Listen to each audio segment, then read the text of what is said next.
Matric class Sindh board chapter number 3 की miscellaneous exercise number 3 को हम सॉल्व करेंगे, जिसका क्वेश्चन नंबर 9 है। Read the following statements carefully and write T for the true and F for false.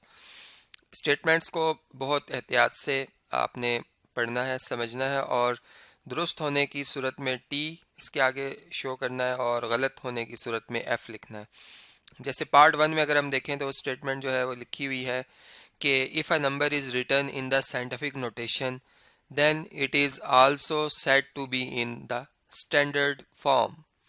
यानी कि वो ये कह रहे हैं कि जब कभी किसी नंबर को साइंटिफिक नोटेशन में लिखा जाता है तो इसका मतलब ये होता है कि हमने उसे स्टैंडर्ड फॉर्म में लिखा। तो ये बात बिल्कुल दुरुस्त है। यानी जैसे एक नंबर है 205, अब ये इसकी ऑर्डिनरी फॉर्म है। अब मैं इसको कन्वर्ट करता हूँ साइंटिफिक फॉर्म में, तो मैं लिखता हूँ 2.05 इंटू 10⁻², यानी इसके दो फैक्टर बनाता हूँ, एक पावर ऑफ 10 में बनाता हूँ और एक जो है वो नंबर जो बनता है वो 10 से लेस और 1 से इक्वल या उससे ग्रेटर बन सकता है। तो ये जो फॉर्म होती है इसे हम स्टैंडर्ड फॉर्म भी कहते हैं और साइंटिफिक फॉर्म भी कहते हैं। तो ये स्टेटमेंट बिल्कुल ट्रू है। इसके आगे हम टी जो है वो शो कर देंगे। अब नेक्स्ट जो स्टेटमेंट आ रही है वो आपसे डिस्कस करता हूँ। नेक्स्ट स्टेटमेंट है जी कि the logarithm of the base to itself is zero. यानी अगर आप किसी नंबर का लॉगरिथम फाइंड कर रहे हैं, यानी फॉर एग्जांपल 5 का लॉगरिथम फाइंड करें और बेस में भी आप 5 ही लिखते हैं तो इसका आंसर 0 आएगा, तो ये रॉन्ग है। इसका आंसर हमेशा 1 आता है और इसका रीज़न ये है कि अगर हम इसको एक्सपोनेंशियल फॉर्म में लेके आते हैं तो देखें 5 की पावर अगर आप 1 लेंगे तो 5 आएगा। अगर आप यहाँ पे 0 लिख देंगे तो 5 की पावर 0 5 नहीं होती, 5 की पावर 0 1 के इक्वल होती है। तो इसका मतलब ये जो स्टेटमेंट लिखी हुई है ये एक फॉल्स स्टेटमेंट है। नेक्स्ट है G statement the logarithm of 1 to any base is 0। यानी कि अगर आप 1 का लॉगरिथम लेते हैं और बेस जो मर्जी रखते हैं, मतलब ऐसा नंबर रखते हैं जो कि लॉगरिथम की बेस के लिए डिफाइंड है, तो इसका आंसर हमेशा 0 आता है। ये बात बिल्कुल दुरुस्त है। यानी अगर हम फॉर एग्जांपल लॉग ऑफ 1 रखते हैं और बेस में मैं फॉर एग्जांपल 10 रखता हूँ, तो इसका आंसर अगर फॉर एग्जांपल मैं कहता हूँ x है, अननोन है, अगर हम इसको फाइंड करना चाहें तो इसकी एक्सपोनेंशियल फॉर्म बनेगी 10 पावर x इक्वल टू 1। अब हम ये बात जानते हैं कि किसी नॉन ज़ीरो नंबर की पावर में जब 0 आता है तभी आंसर 1 के इक्वल होता है। यानी 10 की पावर 0 होगी तो ये 1 के इक्वल होगा, अदरवाइज इसका आंसर कभी भी 1 के इक्वल एग्जैक्ट 1 के इक्वल नहीं आ सकता। तो इसका मतलब यहाँ पर ये जो स्टेटमेंट लिखी हुई है ये बिल्कुल ट्रू है। इसके लिए हम टी शो कर देंगे जी। नेक्स्ट जो पार्ट है पार्ट नंबर 4 है, इसको अंडरस्टैंड करते हैं।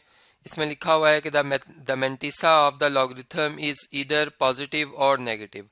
यानी कि जो मेंटिसा होता है लॉगरिथम ऑफ द नंबर का वो या तो नेगेटिव होता है या पॉजिटिव होता है। तो ऐसा नहीं है, ये एक फॉल्स स्टेटमेंट है।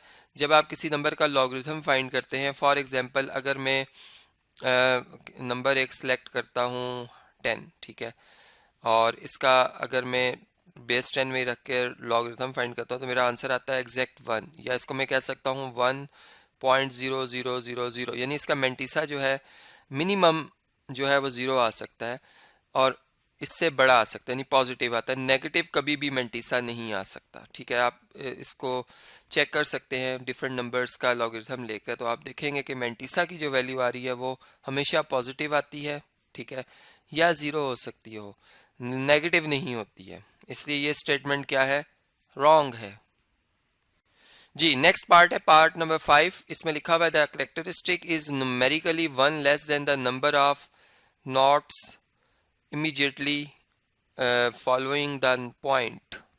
यानी कि जीरोस जो आते हैं, मतलब वो ये कहना चाह रहे हैं कि जो कैरेक्टरिस्टिक होता है नॉर्मली वो 1 लेस देन होता है number of zeros immediately following the number. यानी फॉर एग्जांपल अगर मैं एक नंबर है 0.0003 लिखता हूँ, ठीक है, अब मैं इसको जब साइंटिफिक फॉर्म में कन्वर्ट करता हूँ तो मैं लिखता हूँ 3.0 और 10 की पावर नेगेटिव में आती है कितनी, 1 2 3 4 -4, ठीक है।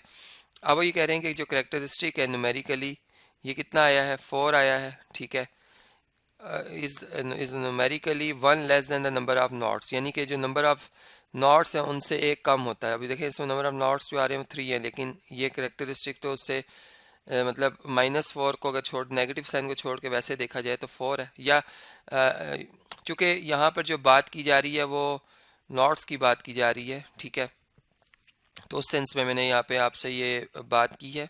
इसको हम इस तरीके से भी समझ सकते हैं कि ये स्टेटमेंट ठीक नहीं है, या अगर हम कोई और नंबर सेलेक्ट करके देखें। चलिए मैं एक और एग्जांपल यहाँ पे लिखता हूँ। जैसे फॉर एग्जांपल मैं लिखता हूँ 30,000, ठीक है, 30,000। अगर मैं अब इसको कन्वर्ट करता हूँ साइंटिफिक फॉर्म में, तो ये 3.0 इंटू 10 की पावर कितनी आ जाती है, 1 2 3 एंड 4, ठीक है, ये 4 आ जाती है, चूँकि रेफरेंस साइन है 3 के बाद आना, और 1 2 3 4 डिजिट्स का यहाँ पे। तो देखें इसमें ये जो इसका करेक्टरिस्टिक है और यहाँ पे जो ज़ीरोज़ की तादाद है ये एग्जैक्ट बराबर है, ठीक है, यानी ये उससे ना कम है ना ज़्यादा। और इस केस में देखा कि ज़ीरोज़ की तादाद एक कम होती है करेक्टरिस्टिक कि उस पॉजिटिव नंबर से, मतलब अगर यहाँ नेगेटिव को अगर इग्नोर करके देखा जाए, तो इस सेंस में अगर देखें हम ये स्टेटमेंट रॉन्ग है, इसको हम लिखेंगे ये एक फॉल्स स्टेटमेंट है। अब इसे नेक्स्ट क्वेश्चन जो है, क्वेश्चन नंबर जो 10 है, वो मैं आपसे अब डिस्कस करता हूँ। जी, क्वेश्चन नंबर 10 अगर आप देखें तो इसमें इस तरह से लिखा हुआ है कि सेलेक्ट द करेक्ट आंसर, ठीक है, हमने दुरुस्त जवाब जो है उसे सिलेक्ट करना है।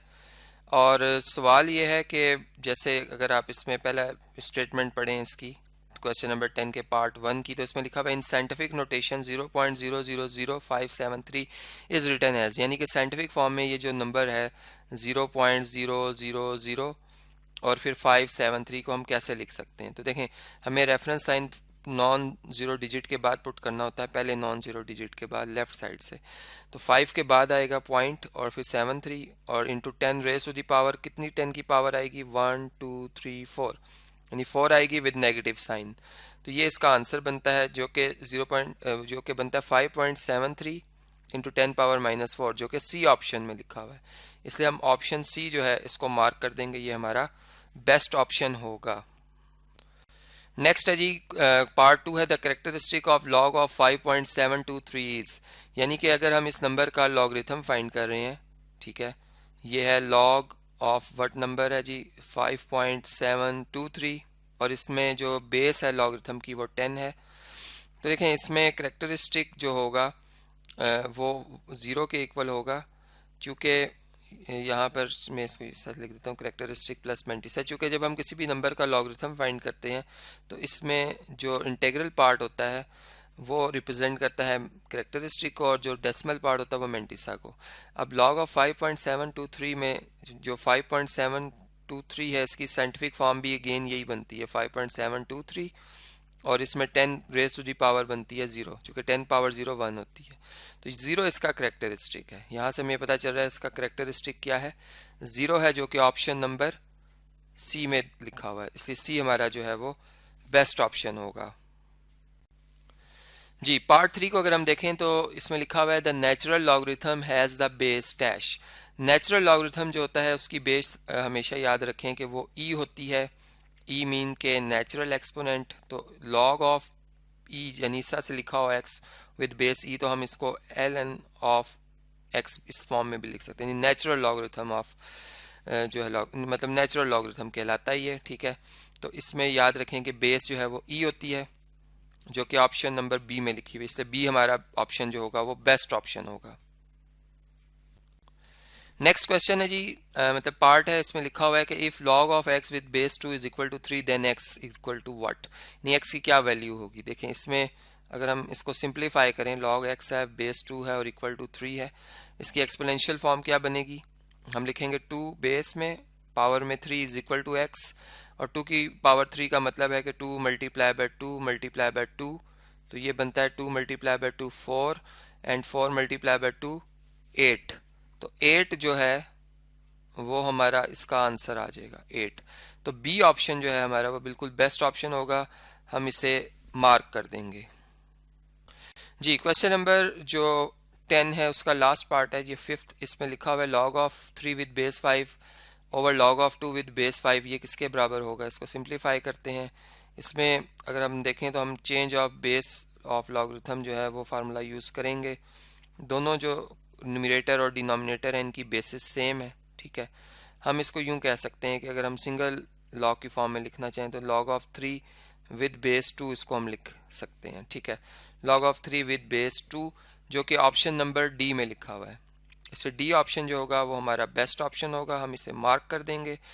इसी के से हमने इस एक्सरसाइज के ये तमाम क्वेश्चंस कंप्लीट किए और इन्हें अंडरस्टैंड किया।